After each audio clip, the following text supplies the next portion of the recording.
Rajkot game zone અગ્નિકાંડની ઘટના બાદ સુરત પોલીસે ઘડો લીધો હોય તેવો સુરત શહેર પોલીસ કમિશનરે રાજ્યમાં પ્રથમ 63 પાનાનું જાહેરનામું બહાર પાડ્યું, જે મુજબ ગેમ ઝોન શરૂ કરવા માટે લાયસન્સ લેવું પડશે તથા ગેમ ઝોન લાયસન્સ ધારકોને સુરત પોલીસનું લાયસન્સ નવેસરથી લેવું પડશે, જેમાં અલગ અલગ ગેમની અલગ પરમિશન લેવી પડશે, તેનું ઇન્સ્પેક્શન, લાયસન્સ સહિતની પ્રક્રિયા કરવાની રહેશે। આ ઉપરાંત એક્સપર્ટ્સનો અભિપ્રાય પણ લેવાનું તથા થર્ડ પાર્ટી લાયબિલિટી ઇન્સ્યોરન્સ લેવાનું પણ ફરજિયાત કરાયું। ગેમ ઝોનમાં આવતા લોકોની સુરક્ષા માટે ખાસ પ્રાધાન્ય આપવું પડશે।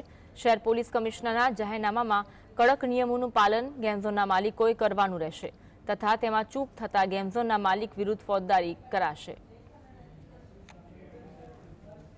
આ રૂલ્સમાં ખાસ કરીને જાહેર જનતાની સલામતી અને જીવન સુરક્ષા અંગે ખાસ પ્રાધાન્ય આપવામાં આવેલ છે। જાહેર જનતાના ઉપયોગ માટે કોઈ પણ અમ્યુઝમેન્ટ રાઇડ્સ અને ગેમિંગ ઝોન એક્ટિવિટીઝ ઉપયોગમાં મૂકતા પહેલા અલગ અલગ ટેકનિકલ સ્પેસિફિકેશન રૂલ્સ પ્રમાણે હોવા જોઈએ।